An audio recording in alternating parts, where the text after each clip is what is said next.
নমস্কার প্রিয় মিত্র, আজকে আপনাদের সামনে ভগবান শ্রীকৃষ্ণের কিছু মূল্যবান কথা পাঠ করব। হে কৃষ্ণ, এই মহাপাঠ যে মন থেকে শ্রবণ করবে তার উপর তুমি কৃপা বর্ষিত করো। হে দয়াময়, তাকে তুমি সর্বদা দেখে রেখো। ধর্ম শেখায় করুণা, অধর্ম শেখায় অহংকার। শ্রীমদ্ ভগবদ্গীতা 16:1-3। ভগবান শ্রীকৃষ্ণ দৈব সম্পদ বা ধর্মীয় গুণ হিসেবে বলেছেন অহিংসা, সত্য, অক্রোধ, ত্যাগ, শান্তি, দয়া, অহংকার, অভাব এগুলোই ঈশ্বরীয় গুণ।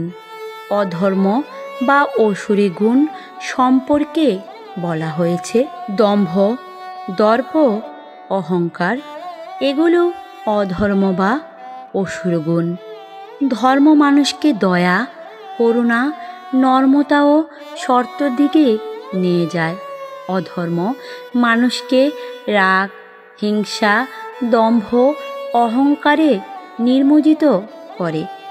যেখানে করুণা আছে সেখানে ঈশ্বরের বাস, যেখানে অহংকার আছে সেখানে অন্ধকার। ধর্ম পথ দেখায় মুক্তির, অধর্ম টানে বন্ধনের দিকে। নির্বিকারভাবে ঈশ্বরার্থে কর্ম করলে মানুষ বন্ধন মুক্ত হয়। যেখানে ধর্ম সেখানে জয়, যেখানে অধর্ম সেখানে পরাজয়। ধর্মের ফল: ধর্ম মানুষকে আসক্তি ও বন্ধন থেকে মুক্ত করে এবং ঈশ্বর প্রেমে স্থাপন করে। ধর্মের পথ মানুষকে জন্ম মৃত্যুর বন্ধন থেকে মুক্তির পথে নেয়। অধর্মের পথ কর্মের জালে আরও জড়িয়ে দেয়।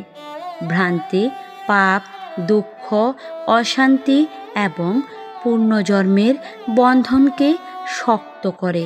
তাই ধর্ম ত্যাগ করে অধর্মের সঙ্গ দেওয়া কখনো কাম্য নয়। ধর্মসম্মত কর্তব্য ত্যাগ করা উচিত নয়। যে ধর্মশাস্ত্রকে ত্যাগ করে নিজের মতো আচরণ করে সে না পায় সুখ, না সিদ্ধি, না চূড়ান্ত মুক্তি। ধর্মকে রক্ষা করো, ধর্ম তোমাকে রক্ষা করবে। ধর্ম ত্যাগ করা মানে নিজের আলোর পথ হারানো। ধর্ম ছাড়া জীবন অস্থির, ভয়ঙ্কর ও দিকহীন হয়ে পড়ে। অধর্মের সঙ্গ সর্বনাশ ডেকে আনে, মনুষ্যত্ব নষ্ট করে, শান্তি নষ্ট হয়, ঈশ্বর দর্শনের পথ বন্ধ হয়ে যায়। মানসিক গুণ করুণা, সত্য, নর্মতা, অহংকার, রাগ, হিংসা, ফল, মুক্তি, শান্তি, ঈশ্বর প্রাপ্তি, বন্ধন, দুঃখ, অশান্তি, শাস্ত্রীয় সম্পর্ক। মানুষ নিজের ক্ষমতায় কিছুই আনেনি, তাই ঈশ্বরের দান গ্রহণ করেই তার জীবন শুরু হয়।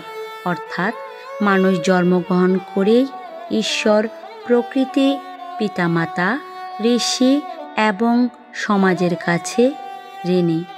এই ঋণ পরিশোধ হয় কর্ম, সেবা, সত্য, সদাচরণ, ভক্তি ও মানবতার মাধ্যমে। তাই যখন মানুষ এই জগতে জন্মগ্রহণ করে তখন তার বহু ঋণ থাকে। এক, দেবতাদের কাছে ঋণ, কারণ তারা আমাদের তাপ, আলো, জল, বাতাস ও অন্যান্য আবশ্যক বস্তু দিয়ে থাকেন। দুই, মাতা পিতার কাছে ঋণী, কারণ তারা আমাদের শরীর, বুদ্ধি, সমাজ, বন্ধুত্ব ও প্রীতি প্রদান করেছেন। তিন, জনসাধারণের কাছে ঋণী, কারণ সমাজ ব্যবস্থায় তারা আমাদের বিভিন্ন সহযোগিতা করেন।